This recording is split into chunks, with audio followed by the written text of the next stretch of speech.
showers, particularly in the west, and a heads up, with clearing skies on Thursday evening, a really good chance actually of seeing the aurora, especially if you live in the north. But it's going to be a freezing night under those clear skies. Still some wintry showers into the east first thing Friday, further showers into the northwest as well. But away from those showers, sunshine and temperatures at or below freezing. Soon enough, though, it will warm up through Friday morning into the afternoon, temperatures reaching 8 to 9 Celsius quite widely. There'll be further showers, but not quite as many as Thursday, and it won't be quite as windy. Saturday brings with it further showers, drier for many on Sunday and a little warmer.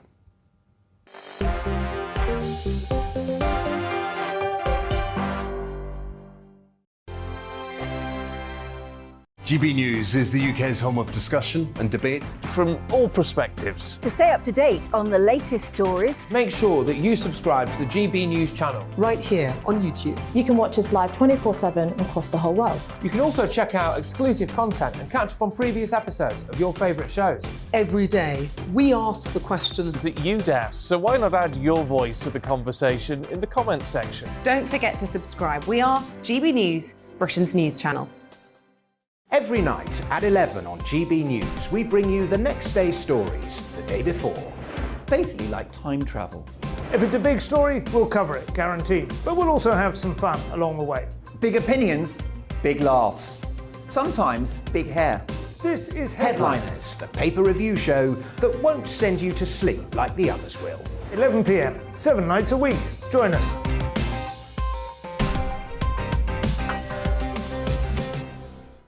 Hello there, I'm Eamon Holmes. And I'm Isabel Webster. And we hope you can join us for Breakfast with Eamon and Isabel. You make me laugh out loud, belly laugh. Is that important first thing in the morning? Yeah, absolutely. And there's me trying to be deadly serious. News is a serious business. Yeah, I have to rein you in sometimes. Well, it doesn't stop us laughing at it. It doesn't stop us having an opinion on what's going on. Yeah. And it certainly will not stop us reflecting what you think. Weekdays from 6 to 9:30 on GB News. I'm Dan Wootton. Join me Monday to Thursday from 9 to 11 for the feistiest and most fun news debate on TV, where free speech reigns. I'll bring you a sharp take on the day's biggest stories, bombshell newsmaker interviews, and A-list guests. And I guarantee you, no spin, no bias, no censorship, and no reason to go to bed. That's Dan Wootton tonight, Monday to Thursdays from 9 on GB News.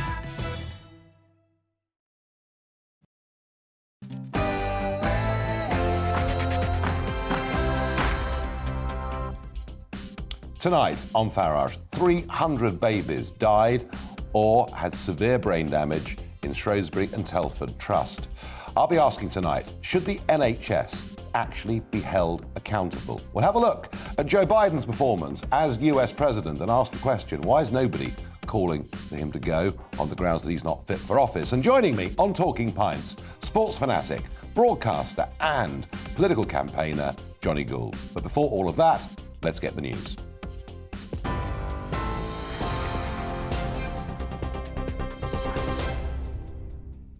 The top stories this evening, a damning report has found catastrophic errors at the Shrewsbury and Telford Hospital, saying 201 babies and 9 mothers may have survived if they'd received better care. The independent inquiry looked at more than 1,500 clinical instances and revealed repeated failures over a 20-year period. The number of babies suffered skull fractures and were left with brain damage. Other mothers were refused a caesarean section. The report highlighted a culture at the trust which meant some midwives were too scared to involve consultants. The Health Secretary, Sajid Javid, said the failures had no place in the NHS. To all the families that have suffered so greatly, I am sorry. The report clearly shows that you were failed by a service that was there to help you and your loved ones to bring life into this world. We will make the changes that the report says are needed at both a local and national level. Sajid Javid. Well, Sonia Lee, whose baby daughter died in 2000 shortly after birth, says she's waited too long for an apology. All I ever wanted was somebody to say, I am sorry, I made the mistake. and I will retrain and I will learn from my mistakes, and I never want this to happen again. The Justice Secretary, Dominic Raab, says he'll appeal a parole board decision to release the mother of baby P from prison. Tracy Connolly was jailed in 2009 for causing or allowing the death of her 17-month-old son Peter at her home in London. He'd suffered more than 50 injuries despite being on the at-risk register. The parole board cited Connolly's progress while in custody and time on licence as reasons for their decision. British ports will be given legal powers to refuse entry to ferry operators who don't pay the minimum wage. The Transport Secretary has laid out a package of measures in response to P&O Ferries' decision to sack 800 staff. Grant Shapps says his request to prevent entry to ferry services that don't pay fairly will be in force until the government makes it a legal requirement. The top United Nations human rights official has said Russia may have committed war crimes in Ukraine, and he urged Vladimir Putin to withdraw Russian troops. Michelle Bachelet said at least 77 medical facilities have been destroyed, including 50 hospitals. Meanwhile, Russia's defence ministry says forces were regrouping near Ukraine's capital, Kyiv, and the northern city of Chernihiv in order to focus on occupied territories in the east. But Russian attacks in both locations continue today, according to sources. The Hollywood actor Bruce Willis is stepping away from his career after being diagnosed with aphasia. In an Instagram post, his daughter confirmed the condition is impacting his cognitive abilities, and as such, he has decided to retire. On TV, online and on your radio via DAB+, you're with GB News. Now back to Farage.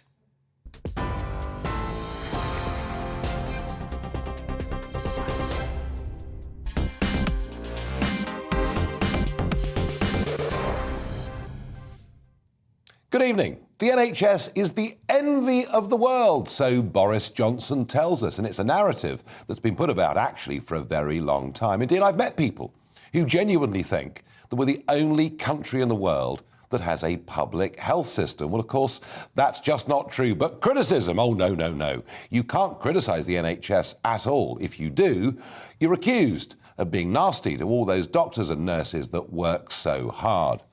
But I said on the first show I did here on GB News last July, I said on my first show that actually we need to be a little bit more honest about all this, and I felt that quite a big change in public opinion was coming. Now, I think the truth is the pandemic has really hastened that change, because I bet every one of you watching and listening to this programme has a good story about the NHS and a not so good story about the NHS. We know that when it comes to emergencies, they are brilliant, and I can tell you that from first-hand experience. But I can also tell you from first-hand experience that when it comes to diagnostics, they can be poor. And at times, frankly, the NHS can be terrible. Now, I know there's a rapidly rising population. I know there are all sorts of reasons why it is difficult. I know the demands of patients get bigger and bigger and bigger. But this loss of confidence in the way the NHS works is certainly shown through how people feel about their GPs. The GP used to be just about the most local, trusted member of the community. People believed in their GPs. Now it can be very difficult to even get to meet a GP face-to-face, and to get an appointment in many parts of this country can be a week, 2 weeks, or perhaps even more. Well, in the end, the chickens had to come home to roost. And a British social attitude survey now shows that just 38% are satisfied with their GP services. And yet, how do we hold them accountable? How do we hold GPs to account? How do we hold the NHS to account? It doesn't seem to be possible. And the story coming out overnight, the report into Shrewsbury and Telford Hospital NHS Trust, where 300 babies died or were severely brain damaged. Even that, you may say to me, well, Nigel, at least there is some accountability, at least the truth has been told. Well, remember, these flaws, these failures were taking place over a 20-year period. And the review itself took 5 years to conduct. That is not, in my book, accountability in any way at all. So I'm asking you, do you agree with me? Do you think that the NHS should be held to account? Let me know your views. Farage@gbnews.uk. Maybe you're one of those who thinks, no, it is a national treasure and we shouldn't criticise it. I sense a big change in opinion is coming. Well, joining me now to talk about this is Nick Stokes, whose wife died nearly a year ago due to secondary breast cancer. Nick, also a former NHS Trust chair, so someone that knows the National Health Service from the inside. And Nick joins me now. Good evening, Nick. Good evening. Are you shocked by the Ockenden report into what happened at Shrewsbury and Telford? To be honest, I'm not at all shocked by many of the reports that are now coming out. And indeed, the research you quoted, I think the drop in interest, in people's views about GPs is dramatic. I mean, it's something like halved from pre-COVID and the pre-pandemic. And it's not surprising because we went through this situation that the NHS adopted and GPs adopted what they called a total triage, or otherwise known as telemedicine, which essentially meant that instead of seeing patients, they said, no, we'll just rely on reception staff to determine whether or not we should speak to you or not, and then we rely on telephone calls and we rely on videos and so on. And in the case of my wife, that was a complete disaster and led to her death. Nick, I've had GPs on this show argue with me that actually an Zoom consultation and diagnosis actually suits many patients and that it leads to few errors. Just share, if you would, briefly with me, Nick, the experience with your wife. Yes, certainly. I mean, she was 69. She was a very active ex-PE teacher, played golf 3 times a week and so on. And she had breast cancer in the past, back in 2006, and had a mastectomy, but had recovered brilliantly from that. She was extremely in good health, but during the summer of 2020, she started getting pains in her leg and in her hip, which by September we were trying to get to see a GP. And at that point, we encountered telemedicine, which meant essentially that we had to queue for many minutes to try and even get through on the phone in the first place. Eventually, you might then say, well, I'll get a GP to ring you. And they rang her and said, oh, well, at your age, what do you expect? You've got arthritis. Go and see a physio. And self-diagnose yourself to a physio, which was equally useless because, of course, physios weren't seeing patients either, not in the NHS anyway. So they just sent exercises and they were just as feeble. I mean, we did then try private physio who would see patients, and they actually recommended that we need to go back to our GP and ask for an X-ray or a scan. Yeah. But even after that, the practice still insisted that that wasn't necessary. They wouldn't see her, and her condition worsened to the point she could no longer walk, could no longer drive a car, and so on. In January 20, a year ago, just over a year ago, I eventually literally went to the surgery to demand painkillers and wouldn't leave until I got an appointment with a GP. And when he saw, of course, we went into diagnosis mode very quickly. They discovered she had very high calcium in the blood, rushed to hospital, major operations to try and repair the damage to her bones. But she was too weak to really fight the cancer, and she died within 3 months.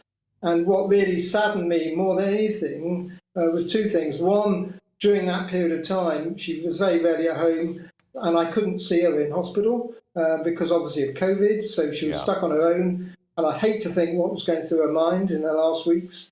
And secondly, after she died, the cancer specialist said to me, it was such a shame, if we'd seen her earlier, we could have treated her while she was strong enough.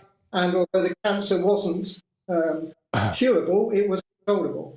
But obviously it spread eventually to the brain, caused damage to her thinking and hearing, and she died in April a year ago. In some ways, Nick, the saddest part of your story, and you explaining it to us here on GB News, is that you're far from on your own. There are so many of these stories that we're going to hear over the course of the next couple of years. But as somebody who has chaired an NHS trust, you know, the NHS is a publicly owned organisation and set up for all the best of reasons, believed and trusted throughout generations, but now open to question, and as you say, support for GPs and other parts of a service is falling quickly. But should it be held accountable? Because I can't see any way that it is accountable. I mean, what can you do? What can you do? Given that you know, because you were told by the specialist that if your wife had been seen, you know, treatment could have taken place. How do we hold individuals or the organisation to account without resorting to law? It's a very difficult question. I mean, we actually saw another practice GP when my wife was back home at one point, and he actually said to us, "Do you want to put a formal protest, complaint into the surgery?" Now, at the time, my wife said no, she didn't. But what she wanted to happen was that when reception staff got a phone call, if they looked at the record of the patient and found that that patient, for example, had cancer in the past or had heart problems and so on, there wasn't a question about whether the GP should see them or not. Yeah. It should be an automatic process. And that's, unfortunately, the problem with the NHS, and in my experience, is it's so hidebound by bureaucracy and by the way it operates that it can't see the wood for the trees. I mean, just as a classic example, when COVID happened, and we all know so many COVID deaths occurred in hospital as a result of people contacting COVID in hospital. Actually, what should have happened was that, if I take an example, where a hospital trust took over the local private care hospital. Now, you'd have think in that situation, they would have put all the COVID patients into one hospital and had the other hospital simply treating all the other patients. And as soon as anybody contacted COVID, they got immediately transferred to the COVID hospital.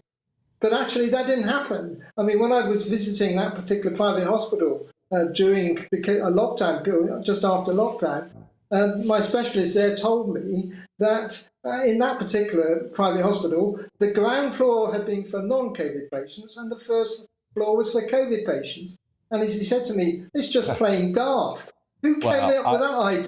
Nick, you illustrate what was happening all over. You illustrate so much that is going wrong. I'm very sorry for your own situation. Thank you for coming on here and bravely sharing that story with us. And thank you for joining us tonight on GB News. And the point there, folks, was there's a former chair of an NHS trust. And when I asked the question about accountability, he says it's very difficult. This is the problem. Now, Sajid Javid responded today in the House of Commons to the situation we learnt overnight about Shrewsbury. One mother said that she felt like a lone voice in the wind. Bereaved families told the report that they were treated in a way that lacked sensitivity and empathy. And appallingly, in some cases, the trust blamed these mothers for the trauma that they had been through. In the words of Donna Ockenden, the trust failed to investigate, failed to learn, and failed to improve. And the failures of care and compassion that are set out in this report have absolutely no place in the NHS.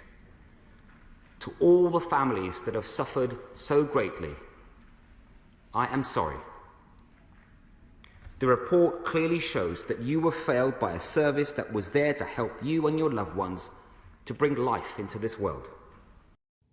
Well, that's all well and good, but how do we stop this from happening again? Well, joining me now to discuss this is Judy Ledger, CEO and founder of Baby Lifeline.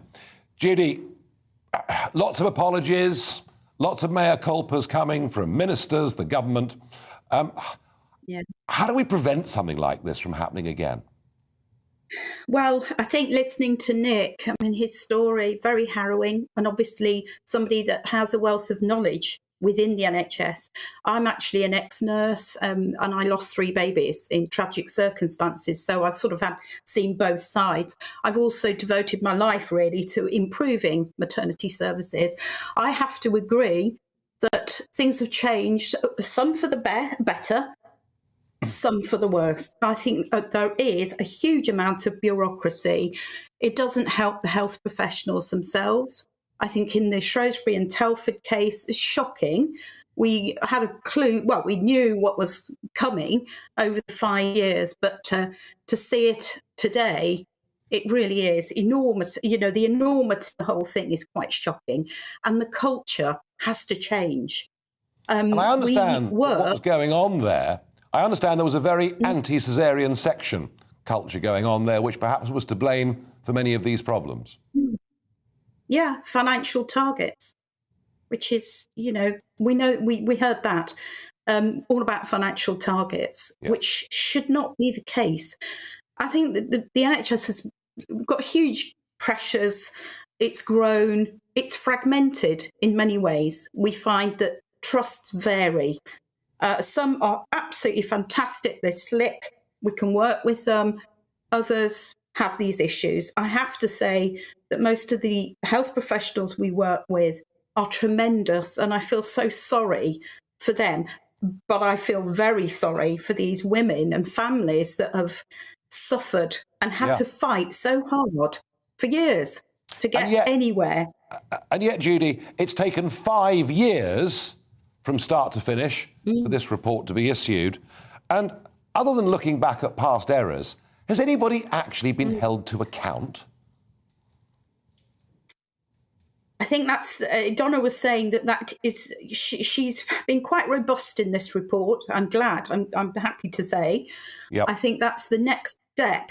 She was asked that question today. That is the next step. I think actions rather than recommendations, that's what I welcome, rather than saying, oh, well, we recommend this and nothing's done about it. That's what's happened in the past. As you follow this as closely as you do and care about it as much as you do, I want you to come back in a few weeks or months and tell us, has anything actually happened? Please. Judy, thank you very much indeed. We are working with the trust. We are training them. So, yeah, I will. Thank you. Thank you. Thank you. Now, Louise Barnett, the Chief Executive of the Shrewsbury and Telford Hospital NHS Trust, said today's report is deeply distressing and we offer our wholehearted apologies for the pain and distress caused by our failings as a trust. We have a duty to ensure that the care we provide is safe, effective, high quality and delivered always with the needs and choices of women and families at its heart. We owe it to those families we failed and those we care for today and in the future to continue to make improvements. Well, that doesn't sound to me like they've been really held to account. In a moment, we will talk about red diesel and the impact it's going to have on house building, road building, and ultimately on your pocket too.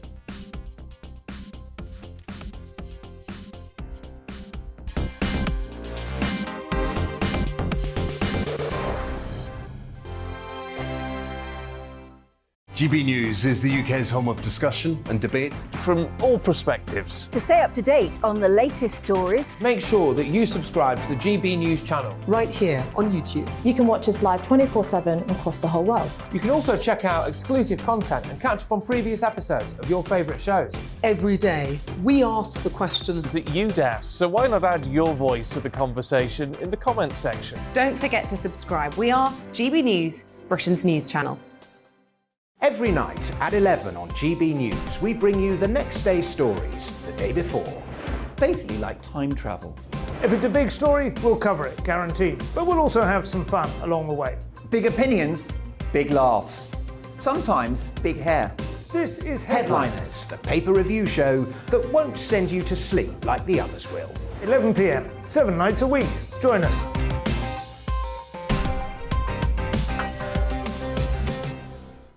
Hello there, I'm Eamon Holmes. And I'm Isabel Webster. And we hope you can join us for Breakfast with Eamon and Isabel. You make me laugh out loud, belly laugh. Is that important first thing in the morning? Yeah, absolutely. And there's me trying to be deadly serious. News is a serious business. Yeah, I have to rein you in sometimes. Well, it doesn't stop us laughing at it. It doesn't stop us having an opinion on what's going on. Yeah. And it certainly will not stop us reflecting what you think. Weekdays from 6 to 9:30 on GB News. I'm Dan Wootton. Join me Monday to Thursday from 9 to 11 for the feistiest and most fun news debate on TV, where free speech reigns. I'll bring you a sharp take on the day's biggest stories, bombshell newsmaker interviews, and A-list guests. And I guarantee you, no spin, no bias, no censorship, and no reason to go to bed. That's Dan Wootton Tonight, Monday to Thursdays from 9 on GB News.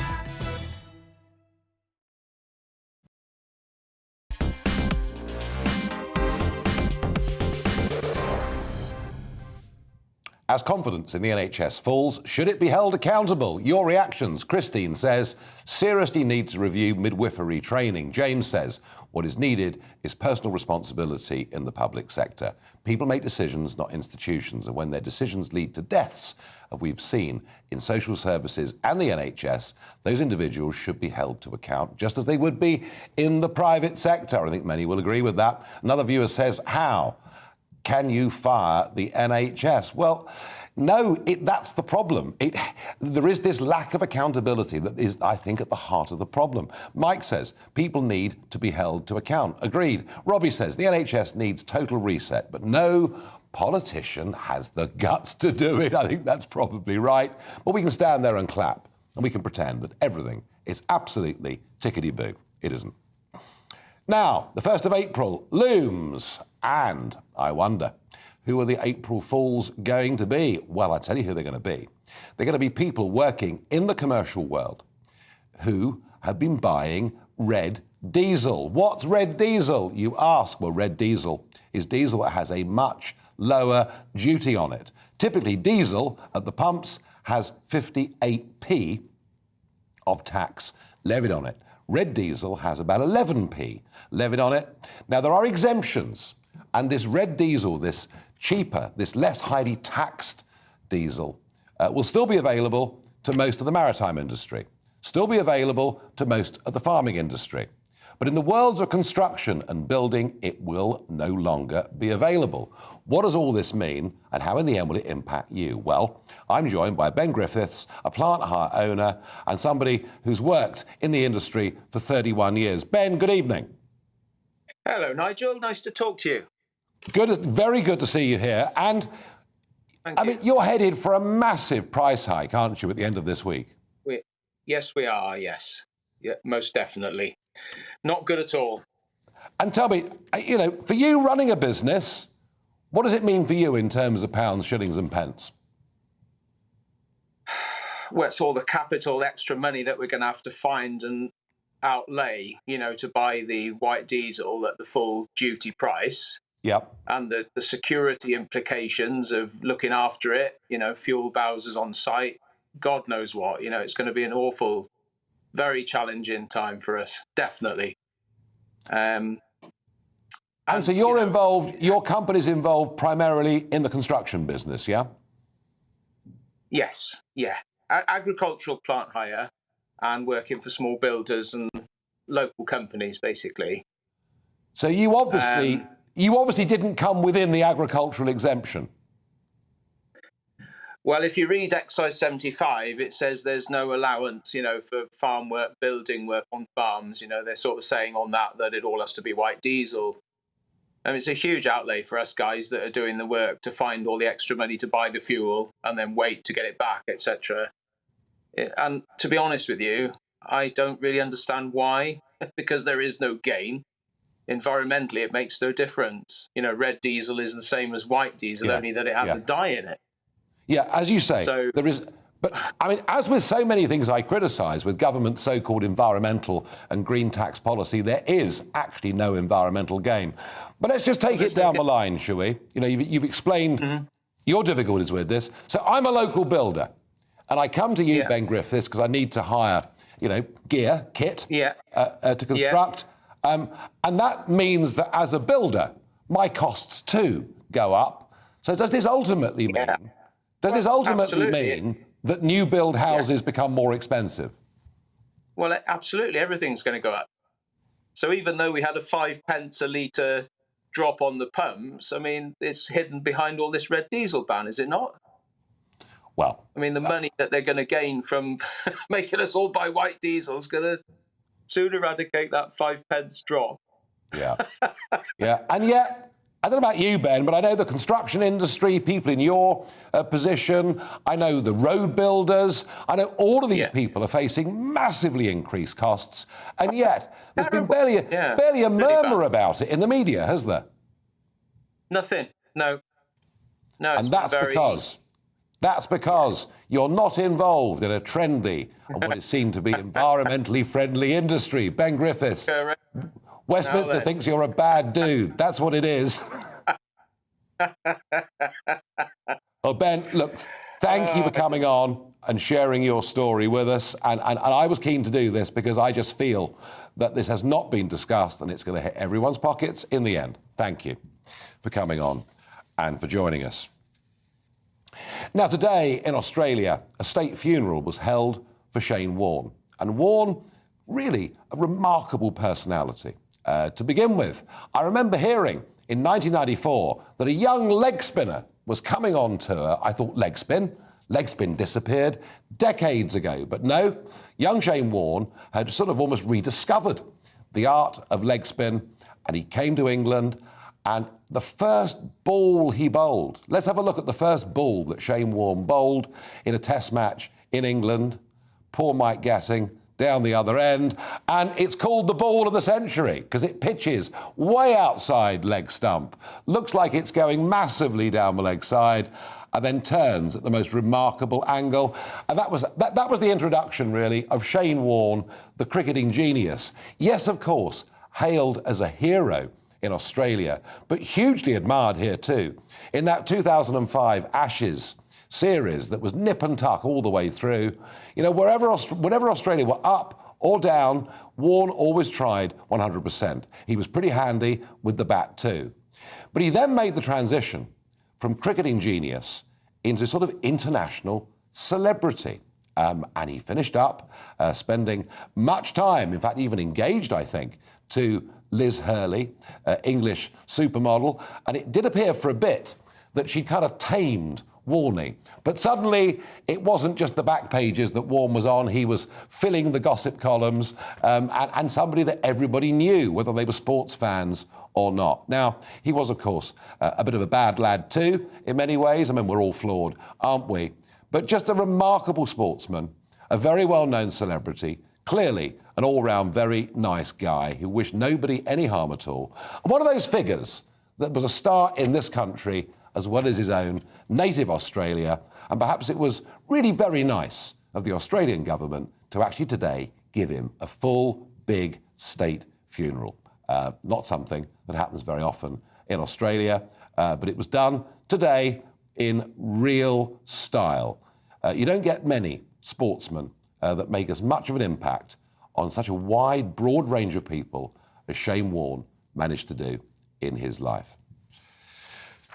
Now, talking of very well-known people, there's a chap in America. Yup, indeed, he's the 46th president of America. It is Joe Biden. His poll ratings have now fallen to 34%, which is astonishingly low, much lower than Trump got, even through some of his difficult times as president. But it's much worse than that. He is making mistakes that are really rather dangerous. He's saying things that he's not supposed to be saying things that he's not agreed with his staff that he would say. The first mistake, I suppose, was the unilateral withdrawal from Afghanistan and literally handing control of the country back to the Taliban, who we'd fought for 20 years, and doing so without consultation with his closest allies, including us. But last week, when he visited Poland, we saw him with the 82nd Airborne, saying to them, when you get to Ukraine, you know, you will see how bravely the Ukrainians fight. Well, I mean, I didn't know American troops were going into Russia, and nor did the 82nd Airborne. He then, over the weekend, basically called for regime change. That's what he called for. Within minutes, his own White House were denying that's what he meant. And he was caught earlier on this week, I mean, doing press interviews, but literally having in his hand a piece of paper given to him by his staff, a sort of cheat sheet, how to answer this question. Now, it's pretty clear that he's not up to the job. It's pretty clear that he's suffering from this awful, horrible disease that afflicts so many people of senility.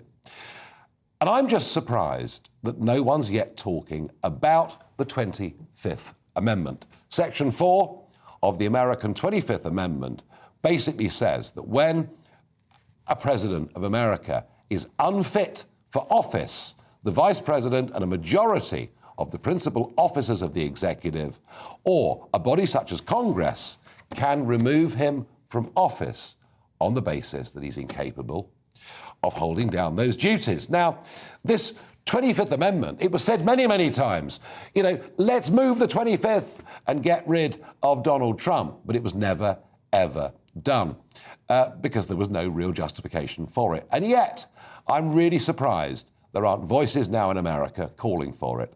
I think Biden's comments that he made last week are boxing Putin even deeper into a corner, and we have to find some way out so that we can get a peace agreement. Did Joe Biden take the world perhaps potentially a little bit closer to nuclear war last week? I think he did. Did he know he was doing it? Is he in control of what he says? No. And I wouldn't be surprised if we don't begin to hear Republican voices calling for that 25th Amendment to be moved. Now, my real what the Farage moment here is, and I'm going to call it woke Disney, but try this for size. The general entertainment president for Disney, Carrie Burke, has called for 50% of characters and content to be from underrepresented groups. Ms. Burke announced the change at a company-wide Zoom call, vowing to increase representation of the LGBTQ+ community or from racial minorities. The Disney executive remarked that the changes reflected her personal life, saying, "I'm here as the mother of 2 queer children. Actually, 1 transgender child and 1 pansexual child, and also as a leader." The campaign will be called Reimagine Tomorrow and pledges that by 2022, 50% of regular and recurring characters across Disney General Entertainment scripted content will come from underrepresented groups. Well, isn't that marvellous? That means they will be wholly overrepresented, which actually could be seen as an insult to anybody else that isn't now in that group. And what are we trying to say to children? Are we trying to say that the world is a very different place to what it actually is? I've absolutely no objection to minority groups having reasonable, sensible, proportionate representation. But to massively over-represent these groups and to show that as to children as being the way the world is, I think is completely and utterly wrong. I really do. Some more thoughts from you. One viewer says, the NHS should be held accountable. My father died due to a slew of administrative errors. Can we cut through the bureaucracy and bring back Matron? Dawn says, we should be getting better service for the amount of money that's thrown at it every year. They are not above criticism. Robert says, it's not the NHS body, it's the people who commit the malpractice. Most of the time, when punishing the NHS, it's the taxpayers who pay.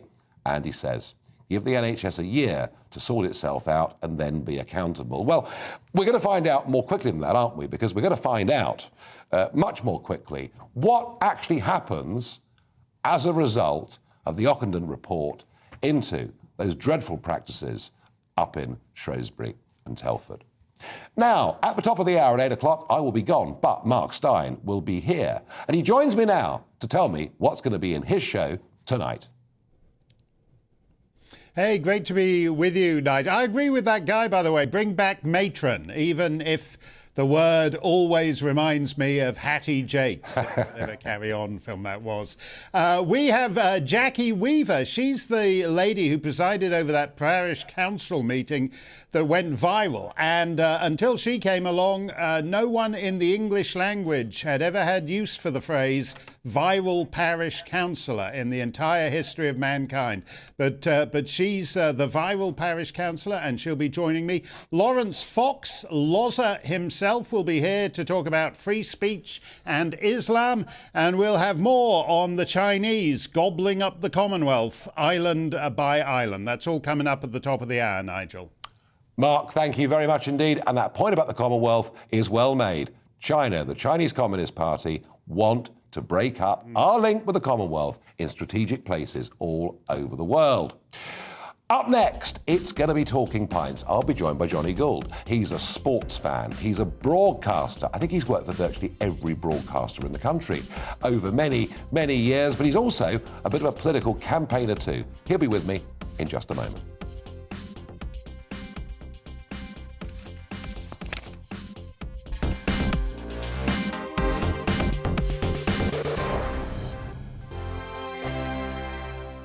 GB News is the UK's home of discussion and debate from all perspectives. To stay up to date on the latest stories, make sure that you subscribe to the GB News channel right here on YouTube. You can watch us live 24/7 across the whole world. You can also check out exclusive content and catch up on previous episodes of your favourite shows. Every day, we ask the questions that you'd ask, so why not add your voice to the conversation in the comments section? Don't forget to subscribe. We are GB News, Britain's news channel. Every night at 11 on GB News, we bring you the next day's stories the day before.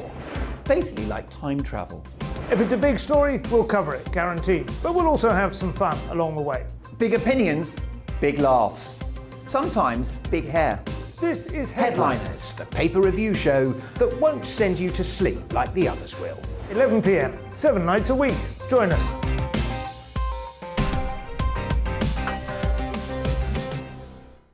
Hello there, I'm Eamon Holmes. And I'm Isabel Webster.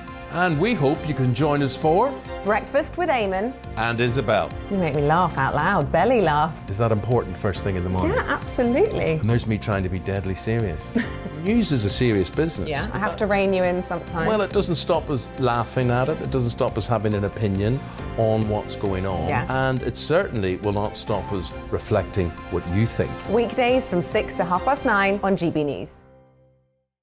I'm Dan Wootton. Join me Monday to Thursday from 9 to 11 for the feistiest and most fun news debate on TV, where free speech reigns. I'll bring you a sharp take on the day's biggest stories, bombshell newsmaker interviews, and A-list guests.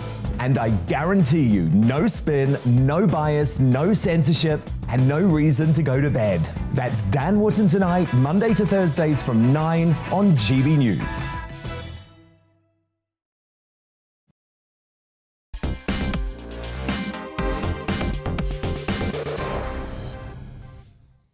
The GB News Tavern is open. I'm joined by broadcaster, sports fanatic and political campaigner Johnny Gould. Johnny, good to see you, Nigel. Good to see you.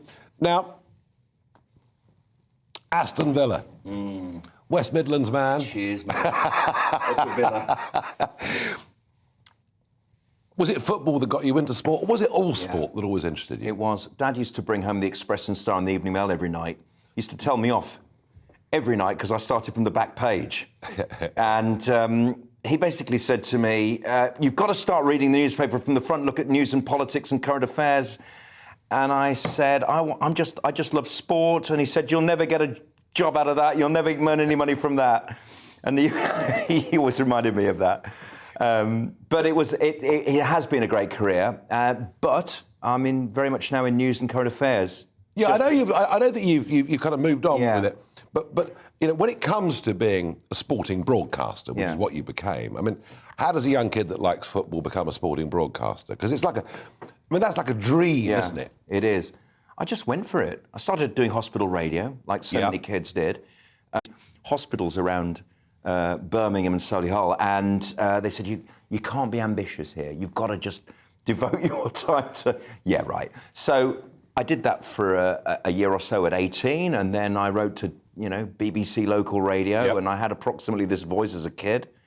Got myself on The Breakfast Show, which was a bit of a shock. Had an out-of-body experience in my first bulletin. It was a surprise to me to be on air, and the rest is history. One of the great things is, from the word go, when you work in sport, when you work in a studio of sport, you work with absolutely everybody, the greatest broadcasters. And Birmingham people, maybe people around the country will remember Tony Butler, who was the first guy I ever worked with. Who was this Brummie who used to go, on your bike, son. He was like, when accents became trendy in about 1975, people stopped talking like that on air and started to talk with A-up accents wherever they were from. And there was a Brummie thing going on with great broadcasters in Birmingham. It's interesting, that was isn't it? one. I mean, sports broadcasters, sports commentators, they build up a great rapport, don't they, with their public? A great rapport. It means a lot, you know. You have to. What are the sports you love best?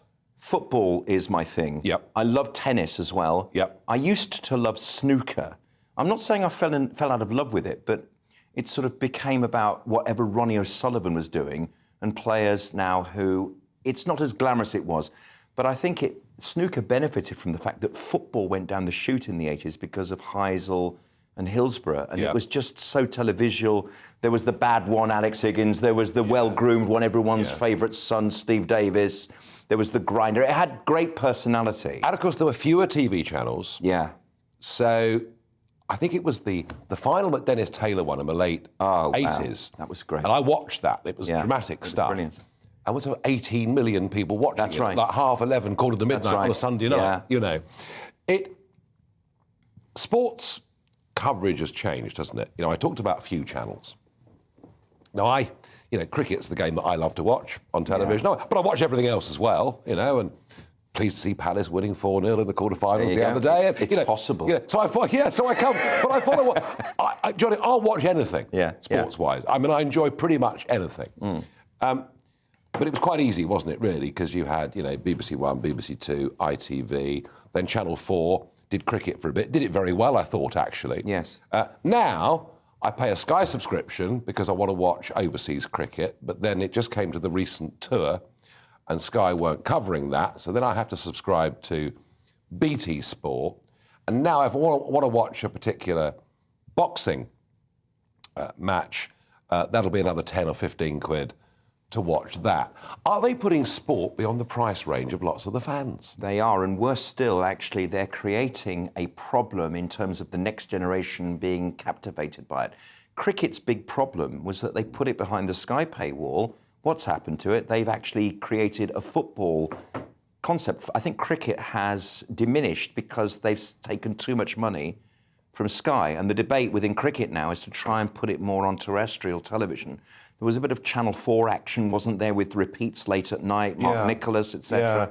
They've got to do more of that. Well, that 2000, I just did a tribute to Shane Warne. Yes. You know, who not only was a genius cricketer, but also became a celeb across the Aussie, UK thing brilliantly. But I remember 2005, that amazing Ashes series, when it was nip and tuck all the way through. You didn't know till the last day of the last test at the Oval who was going to win. And that afternoon, there were 8 million people.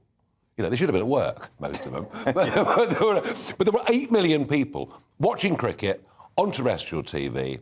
And now, because, as I say, you've got to have BT Sport and you've got to have Sky, now the number wouldn't even be, well, it'd probably be about 10% of that. Absolutely. So that is an issue, isn't it? At every level of every sport, there is the shop floor, the industry, should we say, and then there is the opportunity to engage millions of more people.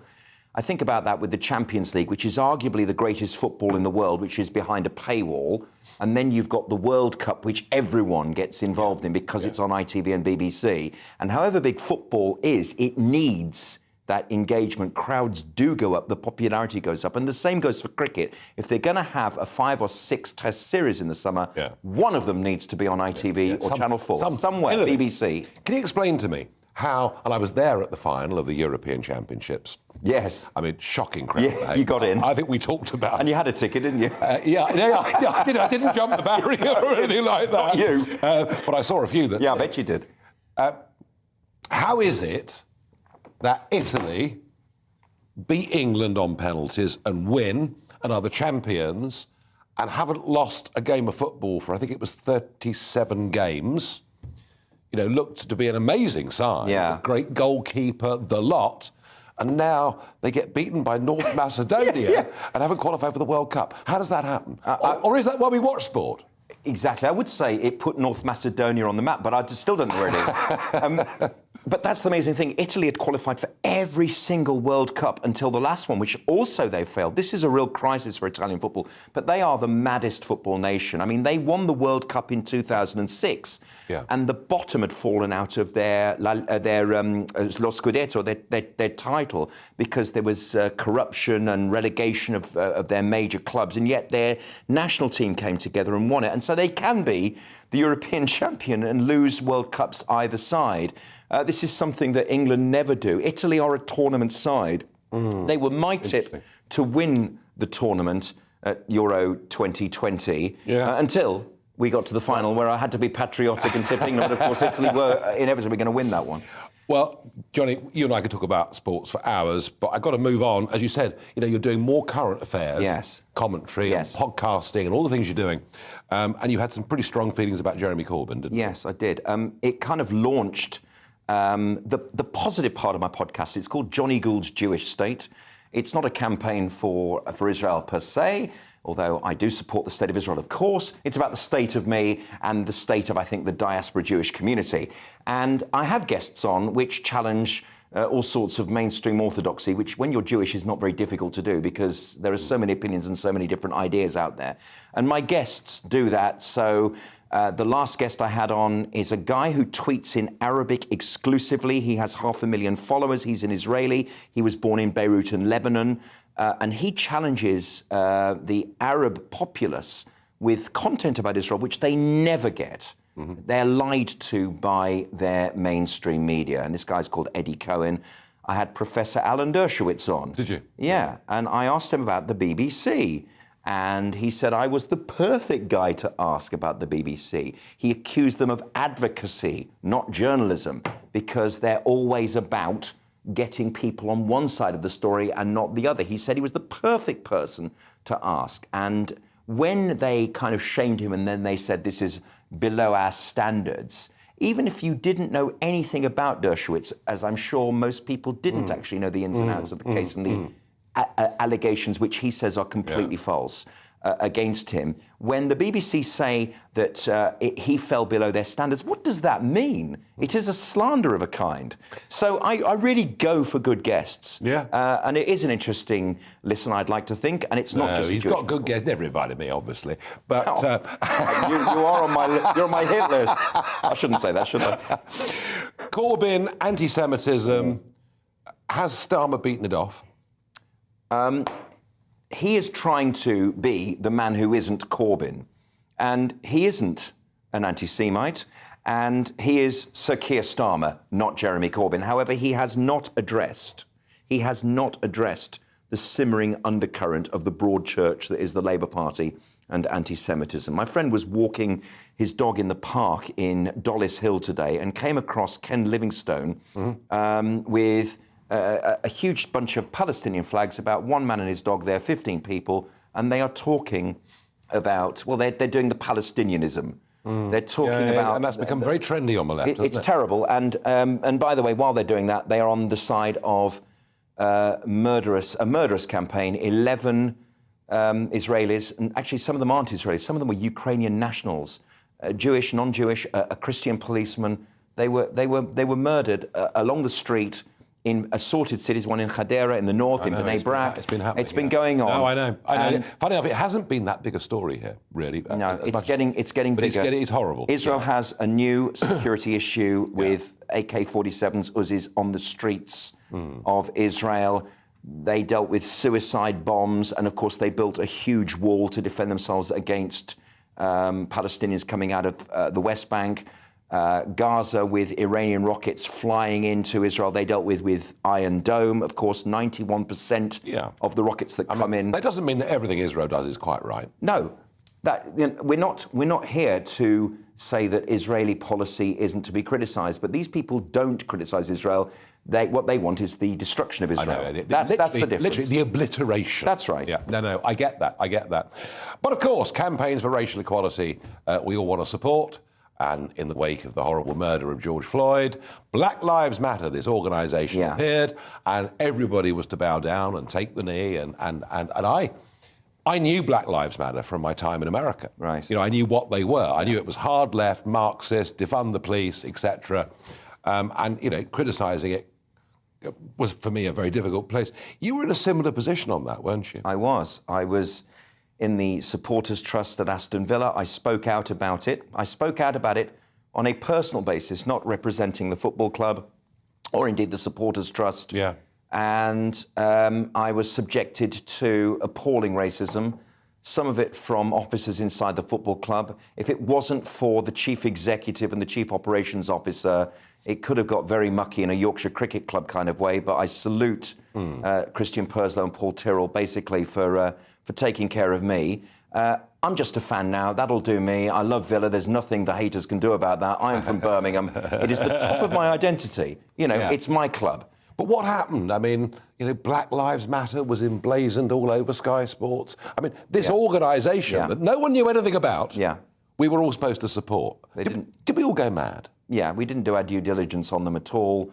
And they finally, Richard Masters at the Premier League decided it was a good idea without doing the appropriate due diligence on it. And then suddenly, after the kerfuffle, Black Lives Matter became no room for racism. It became something slightly different. However, that knee thing still happens. Yeah, I can't work it out. It's difficult to see. And now what they've done is put it into the hands of the players to decide when it's going to stop. When's it going to stop? I know. It's just... and now it does... I mean, when I go to games, it gets an applause because it's no room for racism. But that knee thing, it's a problem. It's a symbol. It's a problem. Johnny, we could talk for hours. Thank you for joining me on Talking Pints. Thank you very much indeed.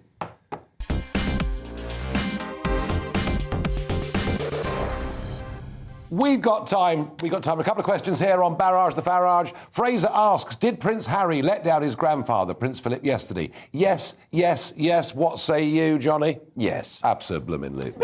Brian asks, did Will Smith do the right thing at the Oscars? Well, no.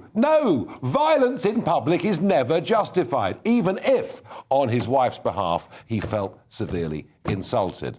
What do you think? Yeah, absolutely. And, of course, Chris Rock called him Richard on the way in, so he was inviting Richard Williams to give him a slap, not Will Smith. Oh, dear. What a mess. Alan asks, ask Johnny if he thinks there is too much commentating during matches.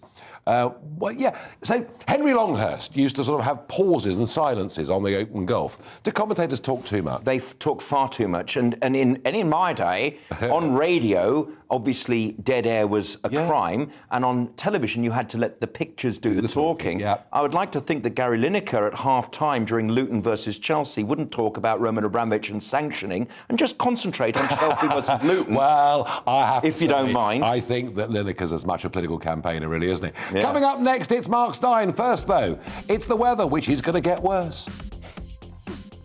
Hi there, I'm Aidan McGivern from the Met Office. Rain and snow is currently clearing south across the UK, followed by cold Arctic winds and the risk of icy patches first thing Thursday. This cold front is bringing a marked change, with Arctic air following south and in some places temperatures dropping more than 10 Celsius compared with a few days ago. It's also bringing a mixture of rain and hill snow, with the snow increasingly coming to lower levels across southeast England as it clears during the early hours of Thursday. Don't be surprised in the southeast, particularly if you're somewhere like the Chilterns or the Downs, to wake up to a slushy covering of snow. Won't last long though, and in the north we've already seen some snow and it will continue through the night with some icy patches first thing. A widespread frost to begin the day, temperatures well below freezing for some clearer and more sheltered parts of northern UK, and actually plenty of bright weather first thing once any remaining persistent rain and snow clears away from the far southeast. There'll be further wintry showers, sleet, snow, hail into the east of England, northern and eastern Scotland on a biting northeasterly wind, and it's going to feel cold in that wind. Temperatures at best 6 to 8 Celsius fairly widely. But there'll also be sunny spells away from the showers, particularly in the west. And a heads up, with clearing skies on Thursday evening, a really good chance actually of seeing the aurora, especially if you live in the north. But it's going to be a freezing night under those clear skies. Still some wintry showers into the east first thing Friday, further showers into the northwest as well. But away from those showers, sunshine and temperatures at or below freezing. Soon enough, though, it will warm up through Friday morning into the afternoon, temperatures reaching 8 to 9 Celsius quite widely. There'll be further showers, but not quite as many as Thursday, and it won't be quite as windy. Saturday brings with it further showers, drier for many on Sunday and a little warmer. Coming up on Dan Wootton Tonight, will justice be served over the horrific treatment of care home residents and their loved ones during the pandemic? Leandra Ashton, the ex-Coronation Street actress who was arrested for trying to liberate her gran, gives evidence to my lockdown inquiry in her first interview since launching a new care home watchdog. Plus, US broadcasting icon Megyn Kelly returns to break down the biggest stateside headlines, and Brendan O'Neill and Rod Liddle give their takes on the stories leading the news agenda. Plus, I'll be joined all night by my superstar panel. Celebrated political journalist John Sargent, activist and entrepreneur Adam Brooks, and royal and political commentator Daisy McAndrew. That's Dan Wootton tonight, Monday to Thursday from 9 p.m. till 11 p.m. on GB News.